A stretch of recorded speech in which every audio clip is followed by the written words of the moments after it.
ఇది చాలా sensitive issue. ఇది ఒక రిపోర్ట్, అది సాలిడ్ రిపోర్ట్. అది ఇది మాట్లాడేటప్పుడు మేము ఆలోచించుకొని మాట్లాడి, నేను కూడా దాన్ని ముందుకు తీసుకెళ్ళినప్పుడు పర్యవసానాలన్నీ ఆలోచించి, కానీ నేను కూడా అనుకుని ఇది చెప్పాలా లేదా. ముఖ్యమంత్రి గారు చెప్పారు దీన్ని ఎంత తీసుకెళ్ళాలి, ఎందుకంటే మా భయం ఏంటంటే సెన్సిటివ్ అయ్యి మనం చేసేసామా. భగవంతుడితోటి మీకు గతంలో చెప్పినట్టుగా రామచంద్రమూర్తి విగ్రహం తల నరికేస్తే రామతీర్థంలో, దాన్ని చేయడం మళ్ళీ ఇప్పుడు చేసి దీని మీద మనం తప్పుగా అనుకుంటారా, లేదంటే దీన్ని కూర్చోబెట్టి రాజకీయపరంగా లబ్ధి పొందుతారు, ఇలా ఆలోచిస్తారని చెప్పి 1-2 రోజులు ఆలోచించినా కానీ చెప్పకపోతే ఏం జరుగుతుంది. రేపు పొద్దున మీ అందరికీ తెలిసి కూడా మీరు ఎందుకు మాట్లాడలేదు, అదొక ప్రశ్న ఉంటుంది. అందుకని దాన్ని మాట్లాడాల్సి వచ్చింది. ఎందుకంటే ఆల్రెడీ మేము గవర్నమెంట్ ఫామ్ అయ్యాం, 5 years మేమే ప్రభుత్వంలో ఉంటాం. ఇది లాస్ట్ 6 నెలల్లో ఏదైనా ఉందంటే ఒక మేము ఇలాంటి ఏదైనా చేసాం ఒక అర్థం ఉంటుంది. వచ్చిన 2 నెలలు మాకు ఏం అవసరం ఉంది, 5 years ఈ ప్రభుత్వమే ఉంటుంది. ప్రజలు ఎన్నుకున్నారు. ఇది తీసుకెళ్ళకపోతే తప్పు అవుద్ది. ఎందుకంటే మా బేసిక్గా అందరం ప్రతి మతాన్ని గౌరవించే సంస్కృతి ఇది.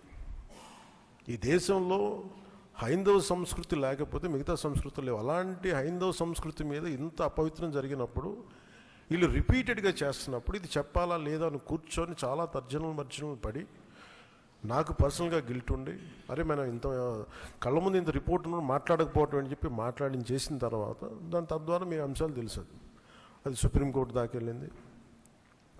కొంతమంది మీరు ఇట్లా అన్నారు, రాజకీయ లబ్ధి అన్నారు. మాకేం పోతే 5 సంవత్సరాలు మేమే ఉంటాం, మాకు ఆ భయాలు లేవు. కానీ దీన్ని కరెక్ట్ చేయకపోతే ఎందుకు మాకు ఉంది అంటే దీనికి నేపథ్యం అసలు వీళ్ళని మీరు ఎగ్జామిన్ చేయాలి.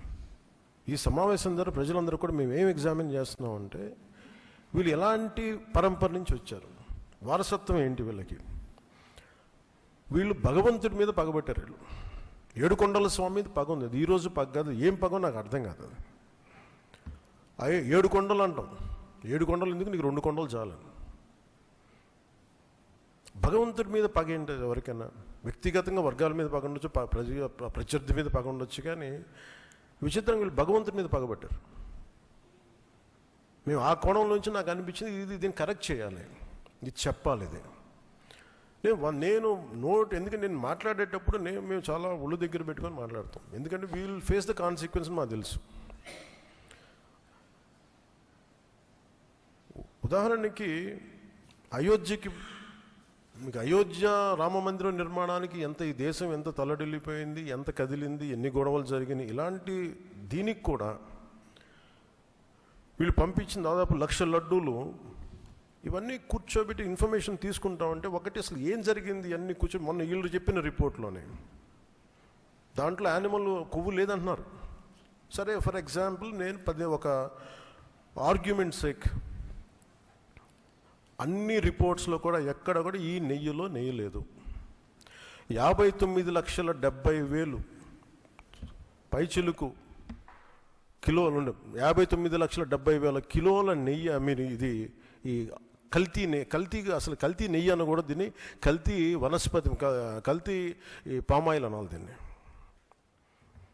ఇవి దీంతో కలిపి ఇన్ని కోట్ల లడ్డూలు చేసిన తర్వాత దాంట్లో 1,00,000 లడ్డూలు అక్కడ కూడా పంపించారు, అయోధ్య కూడా పంపించారు. వీటి నేపథ్యం మొత్తం రిపోర్ట్స్ అన్నీ వచ్చిన తర్వాత ఈ నెయ్యిలో ఎక్కడా కూడా 59,70,000 ఇక్కడ లడ్లు దీనికి సంబంధించింది వీళ్ళు అనుకున్న సోకాళ్ళు నెయ్యి సప్లై చేసి దాంట్లో ఆన్ రికార్డ్ 58 లక్షల పామ్ ఆయిల్ దానికి సంబంధించిన ప్లాంట్ బేస్డ్ అన్నీ దొరికినాయి. అవి కాకుండా 1,70,000 నుంచి దాదాపు 2 లక్షల వరకు కెమికల్స్ దొరికినాయి. ఇవి ఆన్ రికార్డ్ వాళ్ళు కొన్నట్టు. మీకు టీటీడీకి మేము ఇన్ని లక్షలు 59 లక్షల పైచీలకు నెయ్యి సప్లై చేసామంటే ఆ పర్టికులర్ కంపెనీ 58 లక్షల పైచీలకు వీళ్ళు మనకి పామ్ ఆయిల్ దానికి సంబంధిత అన్నీ కొన్నారు. అలాగే 1,70,000 ఈ కెమికల్స్ కొన్నారు. ఇవన్నీ చాలా ఆన్ రికార్డ్ దొరికారు. ఎక్కడా కూడా సిబిఐ కానీ ఎక్కడ క్లీన్ చిట్ ఇవ్వలేదు. క్లీన్ చిట్ ఎక్కడ ఇవ్వలేదు. వాళ్ళు వెరీ క్లియర్ కట్గా చెప్పింది ఈ నెయ్యిలో పూర్తిగా ఇది ప్లాంట్ బేస్డ్, అంటే ఇది దీంట్లో నెయ్యి మన పాల నుంచి పాల కొవ్వు నుంచి రావాల్సింది, దీంట్లో ఇది లేదు. చాలా చాలా స్పష్టంగా అది చెప్పారు. మిగతాయి మేము నిర్ధారించలేకపోతాం, మా దగ్గర ఇన్ఫర్మేషన్ లేదు అనేది ఒక రిపోర్ట్. వాళ్ళు చెప్పింది. అలాగే national dairy development board very క్లియర్గా చెప్పింది, దీంట్లో ఫిష్ ఆయిల్, అలా గొడ్డు కొవ్వు, పంది కొవ్వు, ఇవన్నీ లార్డ్ మన ఇంగ్లీష్ పదాలతో ఇవి ఉండే అవకాశాలు ఉన్నాయి, చాలా స్పష్టంగా వాళ్ళు ఇచ్చారు. ఈ ప్రాసెస్లో వీళ్ళు దీన్ని కూర్చోబెట్టి అడ్డగోలుగా మాట్లాడితే, ఎందుకంటే వీళ్ళకి ఏ రోజు కూడా ఈ ధర్మం మీద వాళ్ళకి గౌరవం లేదు. పైగా ఈ దొరికిన వాళ్ళు ఛార్జ్ షీట్లు మీకు చూస్తే, మనకి తెలిసిన పేర్లన్నీ చూస్తే ఇందులో ఎక్కడ మతానికి సంబంధం లేదు. ఇది భోలేనాథ్ బాబా కానీ మిగతా ఏ డైరీ మీరు చూసినా కానీ వీళ్ళు ప్రిడామినెంట్లీ దర్ ఆల్ హిందూస్. దీంట్లో అసలు మతానికి కానీ, దీంట్లో ఒక ఇస్లాంకి సంబంధించిన వ్యక్తులు కానీ, లేదంటే మన క్రిస్టియన్ సంబంధించిన వ్యక్తులు అసలు ఎక్కడ సంబంధం లేదు. ప్యూర్లీ మాట్లాడుతున్నాం హిందువుల గురించే మాట్లాడుతున్నాం ఇక్కడ. So there is no question of other religions here. ఈ ప్రభుత్వం, గత ప్రభుత్వం విషయంలో కూడా మేము ఏం మాట్లాడుతున్నాం అంటే, they never have respect for the traditions and ధర్మ ఆఫ్ దిస్ ల్యాండ్. అది చాలా ఆబ్వియస్గా చాలా మనకు తెలుస్తూ ఉంది. దాంట్లో భాగంగానే వీళ్ళు అదే చేశారు. చూసి ఈరోజు మాట్లాడి క్షమాపణ అడగకుండా తప్పు జరిగిపోయింది. ఇందాక మా కేశవ్ గారు చెప్పినట్టుగా తెలియక చేస్తే పొరపాటు, తెలిసి చేస్తే తప్పు, కనీసం తప్పులు జరిగినాయి అది కూడా చెప్పకపోగా మమ్మల్ని క్షమించమని అడుగుతున్నారు. నేను ఒకటే చెప్తున్నాను, భగవంతుని మీద పగబట్టుకున్నవాడు సర్వనాశనం అయిపోతాడు తప్ప ఎవడు బతికిన దాఖలాలు లేవు, గుర్తుపెట్టుకున్నారు. ఎందుకంటే ఇది ఫెయిత్కి సంబంధించింది. చాలా స్పష్టంగా, చాలా క్లియర్గా సిబిఐ దాంట్లో మీరు కల్తీల మీరు అసలు నెయ్యి లేని దాంతో మీరు లడ్డూలు చేసి, దాంట్లో మీరు ఇందాక చెప్పిన గ్లిజరైడ్స్ ఇవన్నీ ఉన్నాయి కదండి. దానికి మీకు ఒక రికార్డ్ చెప్తాను. 2019 నుంచి 2025 వరకు మీకు కనీసం ఒక నువ్వుల నూనె 180 రూపాయల నుంచి 268 రూపాయలు ఉండేది కనీసం 26కి ఈ రోజుకి. సో వీళ్ళు సప్లై చేసే కాడికి మామూలు బజార్లో దొరికే ఒక నెయ్యి కనీసం 420 రూపాయలు కిలో. 2019 460 రూపాయలు, 2020 21కి 500 రూపాయలు. అలాంటి నెయ్యి వీళ్ళొక్కళ్ళకి మనకి 300 నకిలీ 319 రూపాయలు ఒకటి, 329 రూపాయలు ఒకటి, ఇవన్నీ కూర్చోబెట్టి ఈ నెయ్యిని సప్లై చేశారు. దీన్ని బట్టి మనకు అర్థమైంది. దీన్ని బట్టి బేసిక్ ఒక హౌస్ వైఫ్ చెప్పగలరు, ఒక గృహిణి చెప్పగలదు ఇది ఎంత కల్తీ జరిగిందనేది. ఇలాంటి నెయ్యిని కూర్చోబెట్టి ఇది భగవంతుడికి ఇచ్చి ఈరోజు బుకాయించి తప్పులు చేసి మళ్ళీ ఈరోజు ఏం లేదని మాట్లాడుతూ ఉన్నారు వీళ్ళు. మీరు వివేకానంద రెడ్డి గారు పబ్లిక్గా మర్డర్ జరుగుతుంది, రోడ్డు మీదకి వెళ్ళి చిన్నపిల్లవాడికి తెలుస్తుంది అత్యంత హేయమైనగా చంపేశారని. అది మర్డర్ కాదు, గుండెపోటు అని చెప్తారు. వెండి విగ్రహాలు పోతే, అమ్మవారి విగ్రహాలు పోతే పోయిందంటారు. విగ్రహం కాల్చి ఎవరన్నా అపవిత్రం జరిగితే ఎవడు పిచ్చోడు చేశాడు అంటారు.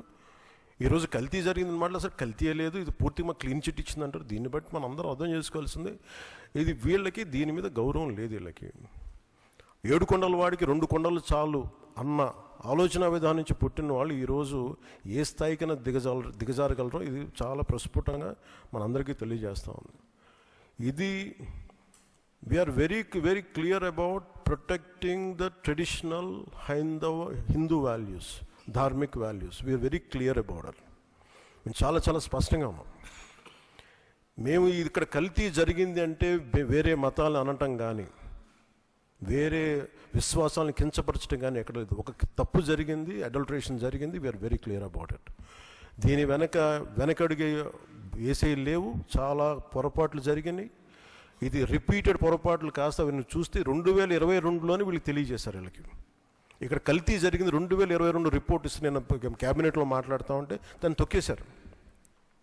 దాని గురించి బయటకు తీసుకురాలా అంటే మీకు తెలిసే చేశారు. వీళ్ళని 2022లో మీకు కల్తీ జరిగిందని రిపోర్ట్ అప్పుడు వాళ్ళకి ల్యాబ్ టెస్ట్ వాళ్ళకి పంపిస్తే అప్పుడున్న టీటీడీ చైర్మన్ కానీ వీళ్ళు కానీ వాళ్ళు 100% తొక్కి పెట్టేశారు. దాన్ని బయటకు తీసుకురాలా. దాన్ని బేస్ చేసుకొని మళ్ళీ ఆల్రెడీ 22లో జరిగింది కదా, దాని గురించి సమాధానాలు లేవు. ఇవన్నీ తెలిసి కూడా మీరు అయోధ్యకి కల్తీ లడ్డులు పంపించారు. మీరు ఇది విశ్వాసాల మీద మీరు కొడుతున్న దెబ్బ. ఇది మీ ఆలోచన ఏంటి అది అనేది మీరు తెలుసుకోవాలి. అందుకే మీరు భగవంతుని మీద పగ పెట్టుకున్నవాడు ఎవడైనా సరే, 7 కొండల వాడి మీద పగ పెట్టుకున్నాడు ఎవరైనా సరే మట్టి కరిచిపోతారు తప్ప, మీరు ఇలా బుకాయించుకొని చేసిన తప్పులు క్షమాపణ వేడుకోండి తప్ప మీరు కూర్చోబెట్టి మేము క్షమాపణ, మీరు భగవంతుడికి మీరు క్షమాపణ చెప్పాలి. ఏడుకొండల వాడికి మీరు క్షమాపణలు చెప్పాలి. ఈరోజు మీరు మాట్లాడుతుంది ఈ రోజుతో ఆగదు ఇది.